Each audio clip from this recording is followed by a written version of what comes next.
Hi, so we're back to part 2 of Monday, July the 11th. I just want to continue where I left off on the last video post. And so what I want to do is move forward into what is expected of you guys this week. And you do have one Dropbox assignment on Thursday the 13th of this week. And it's called My Life's Direction. And I just want to go through the requirements for that so that people know ahead of time, and so hopefully it'll be less confusion. And it's a little bit of an easier assignment, and I think. What it's asking you to do is to write a one-page, 250 words, personal reflection on the stated questions above. So just above that, there's some questions, okay? And it starts with keeping in mind the language of the heart, pages 56 to 67, and the story of Abraham in Genesis, okay? So it's not asking you to do a direct reference, but if you do use it, and probably you will get some ideas from this, just make sure you cite it. Make sure, like, next in brackets, if you get an idea, or if you use a quote, just put in brackets Cooper, because it's Noel Cooper who wrote the book. And if you do a scripture quote, always put next to it the chapter, so the name of the book, so like Genesis chapter 12 verse 25, okay? So that makes sure that you do reference it, but it doesn't say to make a direct reference, okay? So I'm going to make that quite clear. Go through the questions and then formulate your response, your personal reflection to post, okay? So it should be straightforward. If you have any questions, of course, contact me. Just a quick note that I'm going to be transitioning to the cottage today. I should have been there by now, but I'm having technical difficulties today. I will be on and off. Like when I'm at home, I'm pretty consistent with the computer, but I'll be on and off because I don't have internet up at the cottage right now. The tech guy's coming tomorrow between 12 and 6. So I will be checking in, checking my email through somebody else, and then tomorrow morning I'll probably just go to McDonald's and use their internet, and then hopefully by the afternoon I'll be plugged in, yeah. So best way is to text me, even when I'm up and running with the internet. If you want a quick response, send me a text, and I like to call people back. So if you don't want me to call you back, just let me know you don't want me to call you. But I think it's just so much easier. You've got a question, and if I'm available and I can just give you a quick call, sometimes it's just easier to resolve some of the issues that way instead of going back and forth on email and stuff, and then there's a time lapse, and then if you really want to get working on something, then you're waiting for me, and I might have just left. I might have just gone somewhere and just been online for a couple hours, you know? So let's try to do it that way, and I think that will kind of lessen some of your frustrations. And there are some frustrations, and I'm beginning to get frustrated too, because I didn't realize that there were some things here that were really challenging you guys. And the more questions you ask, the more I'm aware of what you guys are going through. So I really appreciate those of you guys who are asking me questions. There's never a stupid question, so don't ever feel embarrassed to ask me a question. And then I get the perspective from the participant and see what are you facing. What are the challenges that you've got, okay? So there are a few challenges regarding today's posts, and I'm just going to go back to that on the into the course content. And the first thing, and I said it in Friday's video, but I'm not sure if everybody watched it. So it's a good idea to watch everything that I post, because I do go through a lot of information, as you can tell. Now I'm doing 3-part video posts. So you start with the Bible quiz, and that's pretty simple. You just do it. It's sort of a self-assessment for you to kind of know how much you know or don't know. And then it says to post 2 questions. Well, what 2 questions are you still sitting with after this? You should have been able to answer the Bible quiz, and if you couldn't, you probably could have just looked up the answers. It's pretty basic, but the Bible is huge. So what 2 other questions are you still sitting with? Basic questions. So again, there's no stupid questions. Any question is valid. Don't underestimate what you're sitting with, right?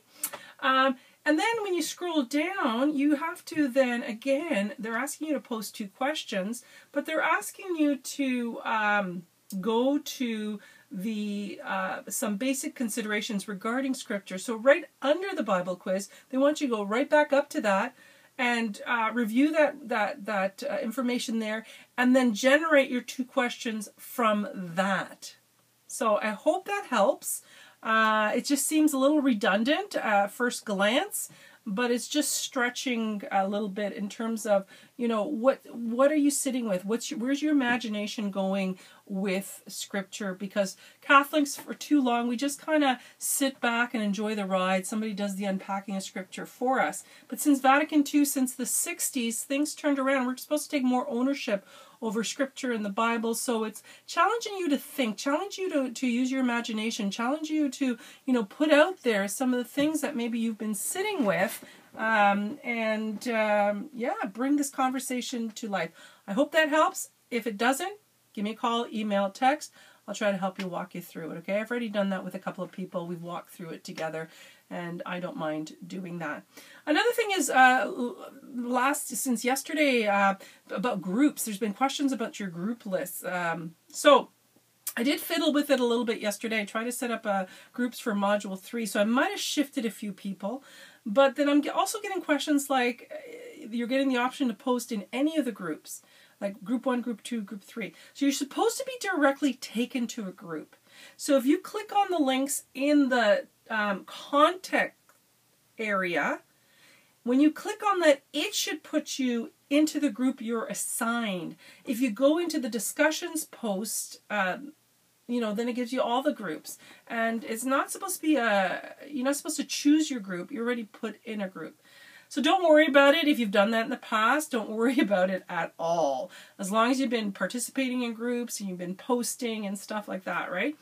But let's try to clean that up. And if you're still having problems, let me know, because then I have to fix it, okay? And the other question I was sitting with is also, do you guys want to switch up groups? I know you are randomly put into these groups, but some of you guys are elementary, some of you guys are secondary. Do you want to be put into groups that are with people that are sharing the same experience you are in teaching, like all secondaries together, all elementaries together? You got to let me know. So email me and let me know. But as primarily a secondary person, as I'm reading all this information from you guys, I'm really loving the depth of ideas and experiences that I'm reading about. And just, I think we can get ideas from each other. I love reading some of the elementary lesson plans.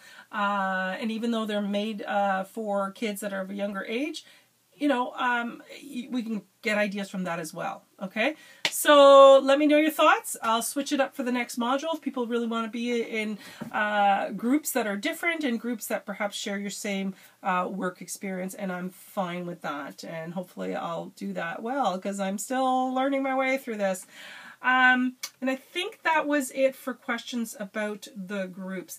And just speaking of lesson plans, there were some really great lesson plans. I can't name everyone, but I am going to name Ben Parker, and I got his permission. But he is a math teacher, and I have to tell you, one of the biggest struggles since the beginning of time has been to infuse faith into math, and people are challenged by this. When I worked at OISE, it was the same thing. I remember they had to do their curriculum projects, and I always said, math people, if you got a second teachable, use it, because I can't help you. Like, I'm math challenged.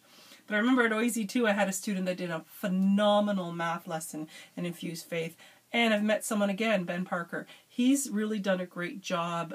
Both lessons that I saw, first of all, his Catholic Graduate Expectation lesson, wonderful, and also his 7 Sacred Teachings lesson. He was able to infuse faith into math, and that is really something that is difficult to do. And I'm going to actually show those lessons to my math department, because I've been trying to help my math department in our pastoral planning how to do more faith in terms of math curriculum. So tap into that, and I will send out copies of those lessons to everyone. And also Curtis Miranda is music teacher.